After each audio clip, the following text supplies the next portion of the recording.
Welcome to my final presentation for my FMP on the SCO, which is a virtual reality headset to access non-linear sound.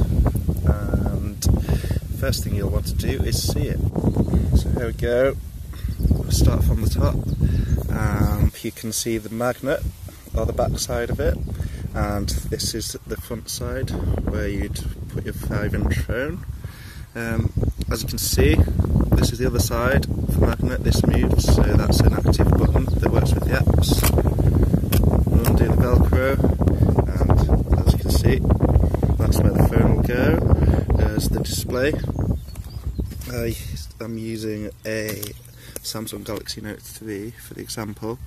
So you see where the battery goes. Again, you can have the back on the phone, that's absolutely fine.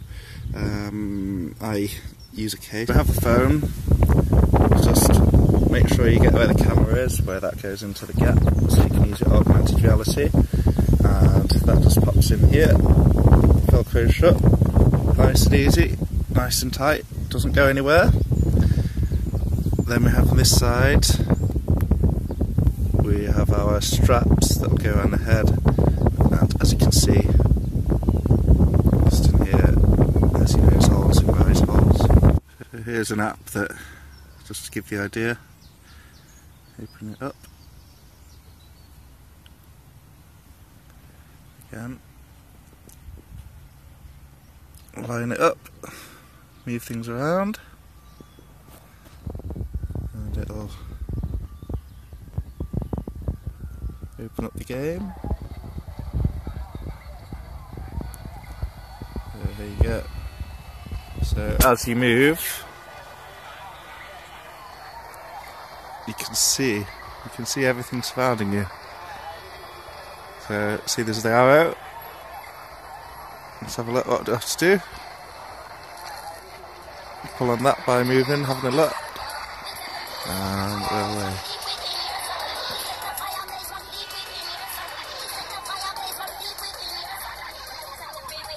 So as you see, we're on a ride, going around the city with a young lady, and with the headset on, this totally blows you away. In fact, you can sort of lose your balance. But what I'm going to do, show you all set up how I use things, and you'll have a quick understanding of what's going on.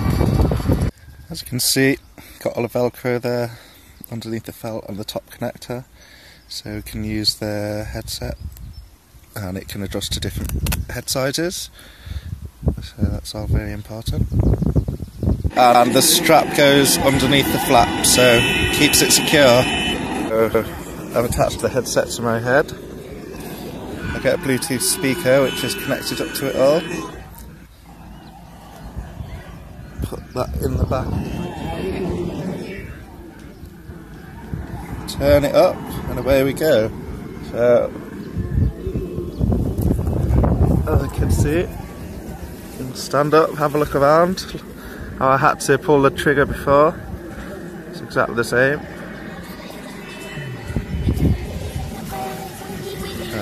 I'm here with a tree, so there's less chance of me falling over, especially since I'm on my own.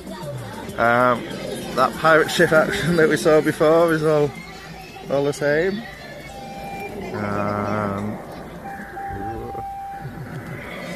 It's like I'm looking around a whole city earlier.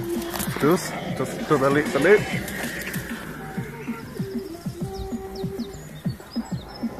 It's a whole new world. People just haven't experienced things like this before. They don't know how to look. Having all the senses taken away is out of this world, so you get the freedom on devices, something you've not had for a while. So, again, yeah, to keep balance. There you go, that's it in action. If you also don't want to fall over, it's always a good idea to have something set up like this. Again, very early concept, but simply get in, get under there so you can't fall. Get your headset on and away you go.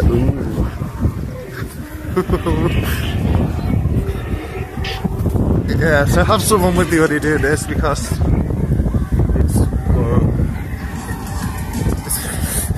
whole experience, as I say. Riding about wow is all I can say.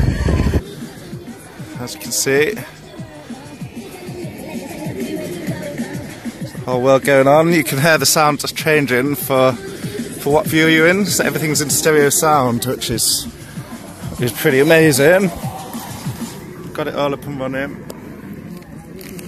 Everything works. Spoke to people, as you know from before. I kept that going. I kept all the consultations up. So there you go. You've seen it in action. You've seen things working. As I say, the headset's working.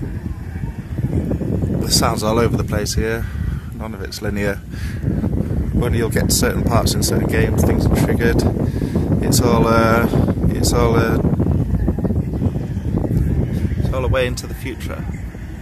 It's all a new experience that people haven't seen before. Let's have a quick look then.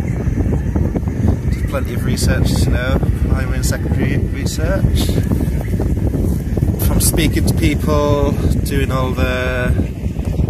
looking at things such as this, HTC, the Oculus Rift, a major player in the game. We've got so much money behind them. So have a look around. Again, costs so much money. It's just there's not any games available for it yet. It's going to be the future, but it's just not what is accessible by the masses. So that's not happening. I've got my device, the SCO, sorry, which, as you can see, an early concept there of my design. I was coming up with something sort of simple, just with the name. Moved on to thinking it would be better in shops to be stood upright on its own. It covers more space on the shelf and looks a bit less like a shoebox. So, as you can see there, everything works, all up the cup. I've experimented by offering different people a go on the device. I've had pretty positive feedback really.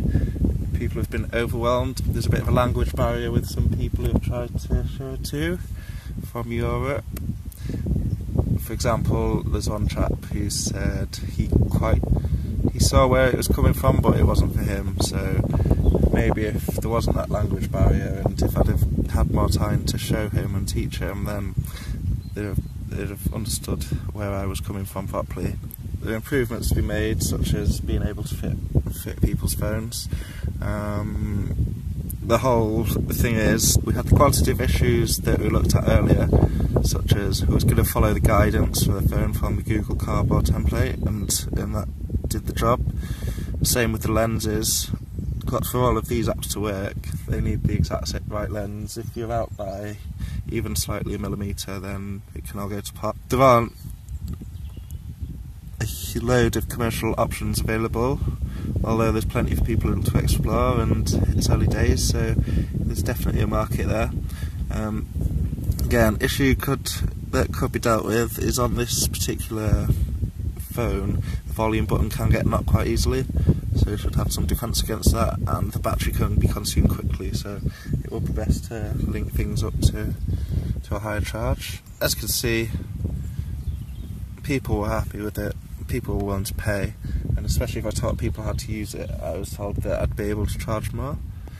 So my intentions that I stuck to were to get the unit up and running. I was going to use the eyelets to be able to put on attachments on the side, but then stuck with Velcro as it's just an easier way to do things, and trying getting the eyelet fixing tool was not easy for a low enough price, and it's quite a lot of physical labour, so decided against that and stuck with Velcro. Yeah, intended to have something that people can use straight away, as is the case here. I got everything up and running through my project brief, considered all the other options, knew that I'd feel comfortable enough doing it, so everything came together there, and that's where the time management was taken into consideration. All the SMART goals were certainly kept me in track, so having a few months and having the different landmarks that I got to, such as the first and second landmark, really did help me refocus when I needed to at the right time.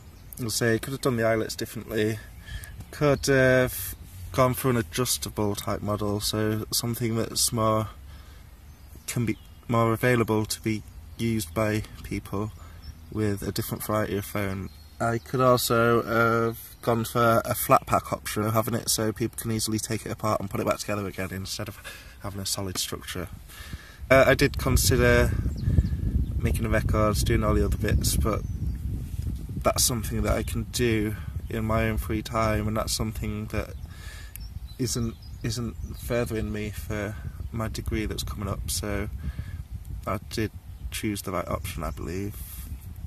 There's so much potential. Someone showed me a square pusher video on YouTube 360 where you keep walking around looking at the video. You can explore the world just like on that theme park ride, although you have a lot more freedom to move about. I've looked at my project from before that I wanted to see through different concepts and through different perspective. Looks really good on the big screen, and you get to emulate a cinema environment. It's really helped to utilise the skills that I learnt early from mixing and mastering, to getting a video editing, to getting the track made from nothing, understanding Foley to learn. It's all helped with the outcome. Again, this really is quite a marketable thing with the accounts. A lot of the costs are first time costs, so they're not repeating.